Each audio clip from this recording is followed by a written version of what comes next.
26 de setembro de 1963.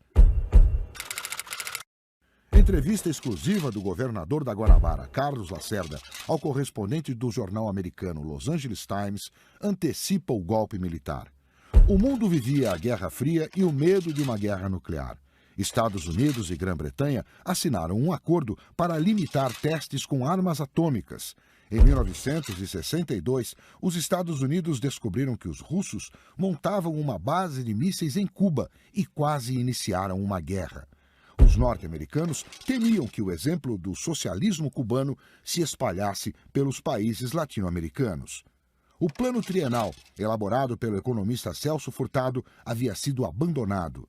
A visita do Marechal Tito, presidente da então Iugoslávia, alimentou as críticas dos anticomunistas ao presidente João Goulart. A dívida externa brasileira crescia. Bancários e trabalhadores de bonde haviam entrado em greve. 600 cabos e sargentos da Marinha e da Aeronáutica se rebelaram pelo direito de serem elegíveis. Além disso, o CGT, o Comando Geral dos Trabalhadores, anunciava a greve geral. Nesse cenário, Julian Hart, correspondente do jornal Los Angeles Times no Brasil, publicou em 29 de setembro a reportagem "Governador Brasileiro prevê a queda de Goulart" e aconselha aos Estados Unidos negar financiamento de ajuda. Nela, Hart reproduziu as declarações de Lacerda. O governador Carlos Lacerda previu no sábado que o regime do presidente João Goulart talvez seja derrubado antes do fim do ano. Declarou estar convencido de que o único motivo pelo qual Goulart ainda está na presidência é porque os militares procuram evitar uma confusão nacional ainda maior que o atual torvelinho econômico de inflação galopante, dívidas estrangeiras maciças e luta pelo poder político. Lacerda afirmou que a sua informação é que militares ainda debatem se é melhor tutelar Jango, bajulá-lo, colocá-lo sob controle até o fim do mandato ou alijá-lo imediatamente. A reportagem acrescenta que fontes intimamente ligadas a João Goulart informaram Lacerda sobre o andamento da crise e a incapacidade do presidente em lidar com a situação. Lacerda diz acreditar que o governo não chegaria ao fim de 1963 e afirma que Jango seria um homem totalitário de direita. E mais, nesse contexto, aconselha os Estados Unidos a cruzar os braços e esperar e não ajudar o Brasil. Quando a entrevista foi publicada, o ministro da Fazenda Carvalho Pinto preparava sua viagem oficial aos Estados Unidos, principalmente para negociar a dívida externa brasileira junto ao Fundo Monetário Internacional. A repercussão da entrevista foi expressiva e a veracidade da reportagem foi questionada. Nos primeiros dias de outubro de 1963, o jornalista do Los Angeles Times levou a gravação da entrevista ao Palácio das Laranjeiras, onde o presidente João Goulart escutou a fita junto com assessores e ministros militares.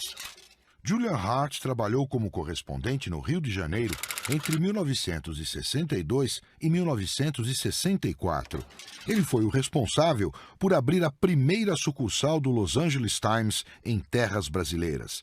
Em nota, o general Jair Dantas Ribeiro, o major-almirante Silvio Mota e o brigadeiro Anísio Botelho condenaram Lacerda, dizendo que o referido entrevistado procura apresentar nosso país como qualquer republiqueta subcolonial, mendigando esmolas, o nosso povo desfibrado, incapaz de orientar-se sem tutelas estrangeiras, entregue a um bando de saqueadores comunistas.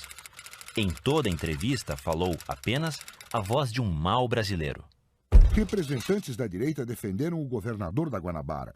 As constatações de Lacerda refletiam opiniões de seus aliados e de determinados oficiais do Exército. Em nota, o governador Lacerda respondeu que suas declarações apenas repetiam informações de conhecimento público. Ficava cada vez mais clara a iminência de um golpe. 13 de março de 1964.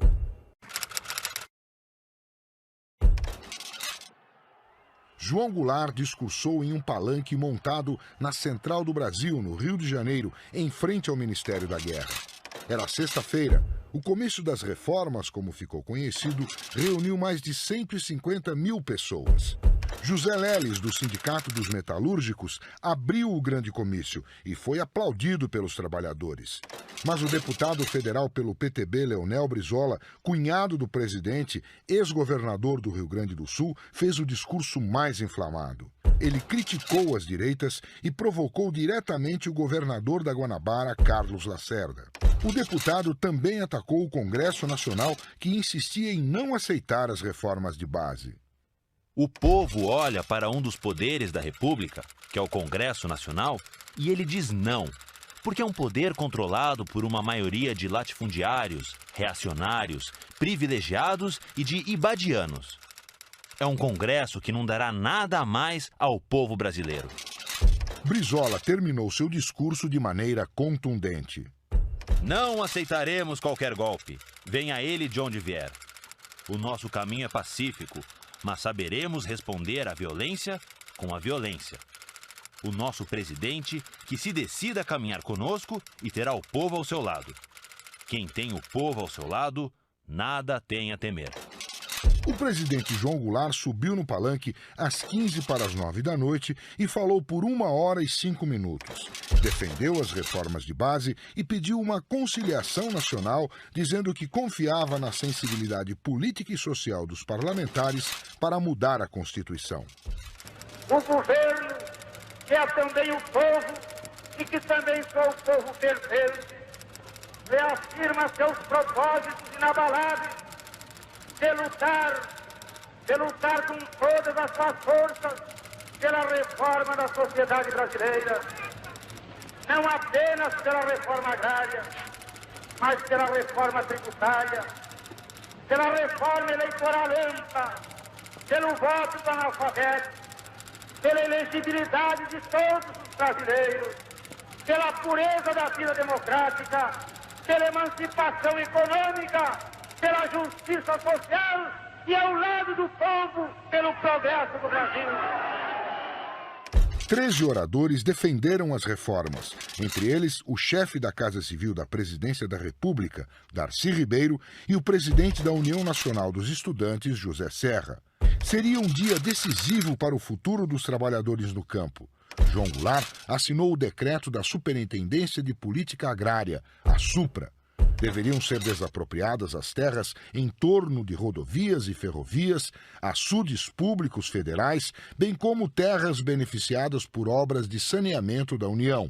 Era só o primeiro passo para a consolidação da reforma agrária. Os trabalhadores do campo já poderão, então, ver concretizada, embora em parte, a sua mais sentida e justa reivindicação, aquela que dará um pedaço de terra própria para ele trabalhar, um pedaço de terra para ele cultivar. Aí então, o trabalhador e a sua família sofrida, irá trabalhar para ele, porque até aqui ele trabalha para os donos da terra que ele aluga, ou para os donos da terra que ele entrega sua produção. Goulart anunciou também que as refinarias de petróleo particulares seriam encampadas pelo governo. O Comício Central do Brasil significou, que Goulart publicamente estava estabelecendo sua aliança política com as esquerdas. Com as esquerdas lideradas por Leonel Brizola, com o Partido Comunista com Luiz Carlos Prestes, com o Comando Geral dos Trabalhadores, que era a grande central sindical da época, e o grupo político do governador de Pernambuco, Miguel Arraes. No dia seguinte ao discurso, Jango assinou um decreto que tabelou o valor dos aluguéis e permitia a desapropriação de imóveis desocupados para uso social. 48 horas depois do comício, o presidente pediu apoio para suas reformas de base na mensagem que enviou ao Congresso no início do ano legislativo. Então, o comício de 13 de março é a senha para a direita partir para o golpe. Ali a conspiração ela aumenta, de tal maneira que o governo já não consegue mais controlar nem a radicalização das direitas, nem a radicalização das esquerdas. 19 de março de 1964. Milhares de pessoas saíram em passeata pelas ruas de São Paulo para protestar contra as reformas de base propostas pelo governo João Goulart, que, segundo a oposição e representantes da Igreja Católica, transformariam o Brasil num país comunista e ateu. Era a ditadura da esquerda, o comunismo ateu, ou a ditadura da direita, o fascismo perseguidor atroz.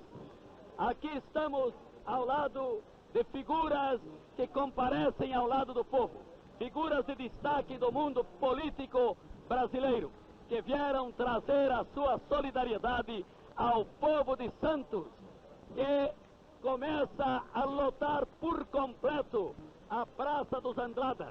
A Marcha da Família com Deus pela Liberdade foi convocada através dos jornais por associações religiosas, cívicas, femininas, anticomunistas e os partidos políticos de oposição ao governo federal. As mais de 100 entidades civis envolvidas foram coordenadas pela União Cívica Feminina, fundada em 1962 por mulheres de empresários e militares paulistanos, e também pela Campanha da Mulher pela Democracia, fundada no Rio de Janeiro por padres católicos e esposas de empresários cariocas. A organização das entidades era apoiada financeiramente pelo Instituto de Pesquisas e Estudos Sociais, o IPES, entidade fundada e mantida por empresários paulistas e cariocas, que recebia também dinheiro do governo dos Estados Unidos e era presidida pelo general Golbery do Couto e Silva. Com as informações reunidas pelo IPES, o general Golbery criou o Serviço Nacional de Informações, o SNI, que ele mesmo dirigiu entre 1964 e 1967. A organização da marcha teve apoio do governador de São Paulo, Adhemar de Barros, que não foi, mas mandou a mulher dele, Leonor Mendes de Barros, como representante. Os historiadores atribuem à Marcha da Família com Deus pela Liberdade a legitimação popular do golpe militar que viria em 31 de março daquele ano. Na passeata, cartazes contra o comunismo ateu pediam democracia, liberdade e um governo cristão. Depois de circular pela cidade, a marcha chegou à Catedral da Sé, onde havia sido montado um palanque. Os jornais apoiavam abertamente a mobilização contra o governo e avaliaram o público em 500 mil de pessoas. Segundo as manchetes, uma aglomeração jamais vista em São Paulo. O palanque em frente à catedral ficou cheio. Estavam lá padres, deputados de partidos de oposição, como o PSP, o PSD e a UDN, a primeira-dama do Estado, Leonor Mendes de Barros, o governador da Guanabara, Carlos Lacerda, e o presidente do Congresso Nacional, o senador Auro de Moura Andrade. Todos discursaram contra o presidente João Goulart e o cunhado dele, o deputado federal pelo PTB, Leonel Brizola, ex-governador do Rio Grande do Sul. Para os oradores, os dois queriam implantar uma ditadura comunista no Brasil, e contra isso foi pedida a intervenção das Forças Armadas. A marcha na capital paulista inspirou outras, pelo interior do estado e em outros estados brasileiros. Mas quando elas se realizaram, os militares já haviam ocupado o poder. Foram marchas de comemoração, como a do Rio de Janeiro, que reuniu um público calculado pelos jornais em 1 milhão de pessoas, saudando a vitória da democracia contra o comunismo graças à ação dos militares, que após o golpe instalariam uma ditadura de 21 anos no Brasil.